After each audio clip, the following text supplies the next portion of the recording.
असंख्यांना नवी दृष्टी देणारे, रुग्णसेवेचे व्रत अंगीकारलेले, वैद्यकीय सेवेतून सामाजिकतेचा वसा घेतलेले प्रसिद्ध नेत्ररोग तज्ञ डॉक्टर स्वप्नील भालेकर यांना वाढदिवसाच्या मनापासून हार्दिक शुभेच्छा। संपूर्ण वर्ष आपणास सुख, समृद्धी आणि भरभराटीचं जाओ हीच सदिच्छा।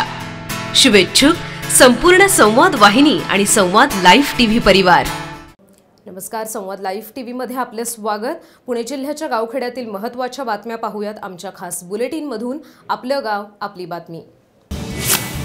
भाषणाची खास शैली आणि लकब यासाठी शरद पवारांसह पवार कुटुंबातील अनेक जण ओळखले जातात। मात्र अजित पवार यांचे पुत्र पार्थ पवार यांच्या पहिल्याच भाषणाने त्यांना राजकीय क्षेत्रासह अन्य माध्यमांवर ट्रोल करण्यात आलं। चिंचवडमध्ये रविवारी मावळ मतदारसंघाचे उमेदवार पार्थ पवार यांच्या प्रचाराचा नारळ फोडण्यात आला। यावेळी पहिल्यांदाच भाषण करणाऱ्या पार्थ पवारांकडे सगळ्यांचंच लक्ष होतं। मात्र त्यांचं भाषण अडखळत झाल्याने अनेक ठिकाणी त्यांच्या भाषणाची खिल्ली उडवण्यात आली। मात्र मी कमी बोलतो आणि काम जास्त करतो, माझी कामाची पद्धत वेगळी आहे अशा शब्दात त्यांनी ट्रोलर्सना उत्तर दिलंय। दरम्यान आता प्रचारादरम्यान भाषणबाजी आणि मीडियापासून दूर राहण्याचा सल्ला पवार कुटुंबियांनी पार्थला दिल्याची माहिती आहे।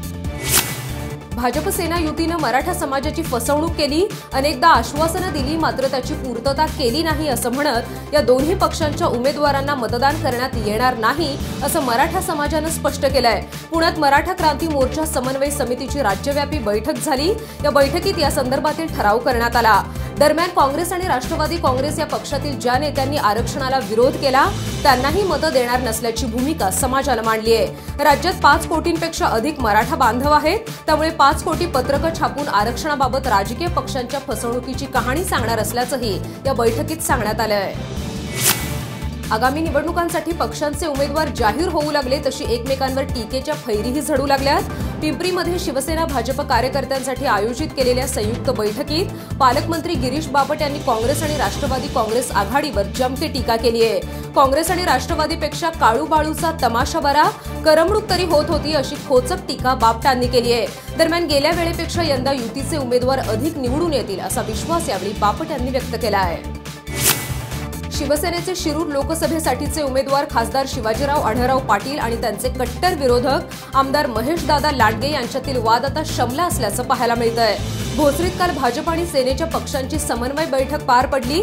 यामध्ये दोन्ही नेते एकाच व्यासपीठावर आल्यानं वाद मावळल्याची चर्चा आता रंगली आहे। दरम्यान याआधी आढळराव पाटलांनी महेशदादा हे युतीचं काम निश्चित करतील असा विश्वास व्यक्त केला होता, मात्र याला आमदार लांडगे यांनी कसलाच प्रतिसाद दिला नव्हता।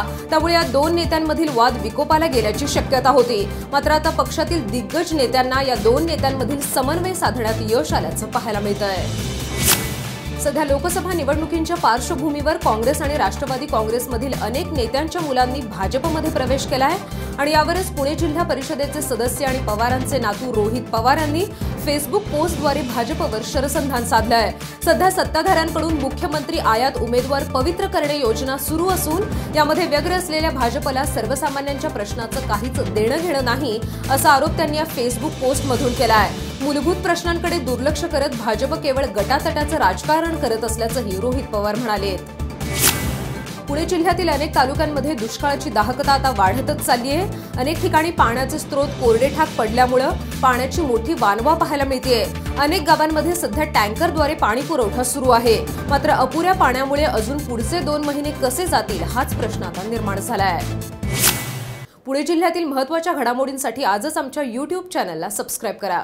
घराघरात आणि मनामनात पोहोचण्यासाठी संवाद वाहिनी आहे ना। होय, 5 लाख वाचकांपर्यंत पोहोचण्यासाठी संवाद वाहिनी आहे जाहिरातींसाठी सर्वोत्तम पर्याय। शिरूर तालुक्यातील 94 गावं, 65 वाड्या, 35 वस्त्या, पारनेर तालुक्यातील 17 गावं आणि श्रीगोंदा तालुक्यातील 10 गावं अशा एकूण 121 गावांमध्ये 5 लाख वाचक संख्या असलेलं एकमेव साप्ताहिक वृत्तपत्र। आपल्या जाहिरातींच्या 100% प्रतिसादासाठी आणि संवाद वाहिनीच्या गावनिहाय वितरणाच्या संपूर्ण आकडेवारीसाठी आजच संवाद वाहिनी कार्यालयाला भेट द्या। रेग्युलर अंक, जाहिरात आणि खास स्वतंत्र विशेषांकासाठी 96 65 992 992 या क्रमांकावर आजच संपर्क करा।